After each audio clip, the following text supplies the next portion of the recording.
చరిత్రలో ఎవరు చేయని విధంగా దేశంలోనే అత్యంత ఎక్కువ పెన్షన్ ఇస్తున్న రాష్ట్రం ఆంధ్రప్రదేశ్. 4,000 పెన్షన్ ఇస్తుంది కూటమి ప్రభుత్వమని అన్నారు ఆంధ్రప్రదేశ్ ముఖ్యమంత్రి చంద్రబాబు నాయుడు. ఈ రోజు నేను ఇక్కడికి వచ్చింది ఒక వినూత్నంగా ఆలోచించడానికి వచ్చాను. మీ కష్టాలు నేరుగా చూడడానికి వచ్చాను.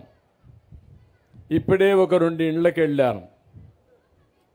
ఒకసారి మీరు చూస్తే చరిత్రలో ఎప్పుడూ ఏ రాష్ట్రంలో చేయని విధంగా 4,000 రూపాయలు పింఛనిచ్చే ఏకైక రాష్ట్రం ఆంధ్రప్రదేశ్ రాష్ట్రం. ఈ విషయం మీరు గుర్తుపెట్టుకోవాలి. మీరు పక్క రాష్ట్రాలకు ఎక్కడికి పోయినా అన్ని రాష్ట్రాల్లో 2,000, 1,000 రూపాయలు అట్లిచ్చే పరిస్థితిలో ఉన్నారు. మన దగ్గర మాత్రం 4,000 రూపాయలు చేశారు. దీనికి కూడా ఒక చరిత్ర ఉంది. అందరూ ఒకసారి గుర్తుపెట్టుకోవాలి. మొట్టమొదటిసారిగా మన ప్రియతమ నాయకుడు నందమూరి తారక రామారావు గారు 30 రూపాయలతో ప్రారంభించారు 85, 86లో.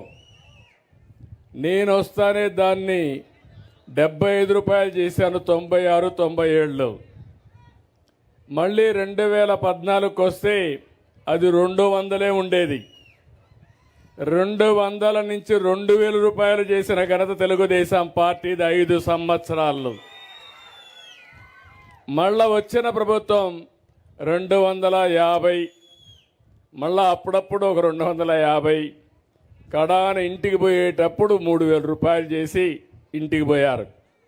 నేను వస్తానే ఒకే మాట హామీ ఇచ్చాను మీకు. మీ అందరికీ 3,000, 4,000 చేస్తాను. వికలాంగులది 3,000, 6,000 రూపాయలు చేస్తాను.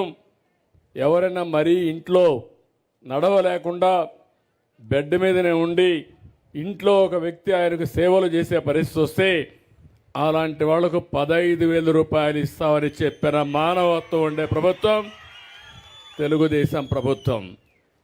చాలామంది అన్నారు ఇవి వస్తాయా అని.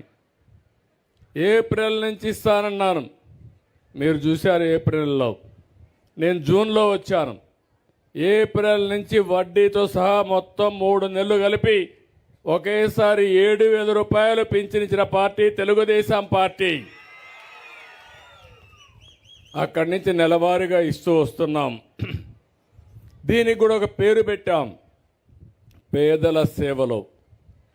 రాజకీయ నాయకులందరూ కూడా అధికార యంత్రాంగం మొత్తం మొదటి తారీఖు వస్తే నేరుగా మీ ఇంటికి రావాలి, మీ దర్శనం చేసుకోవాలి, మీకు పింఛనిచ్చి మీ కష్టాలు నష్టాలు నేరుగా చూసి మీకు అండగా ఉంటామని భరోసా ఇవ్వడం కోసమే ఈ కార్యక్రమాన్ని తీసుకొచ్చాను.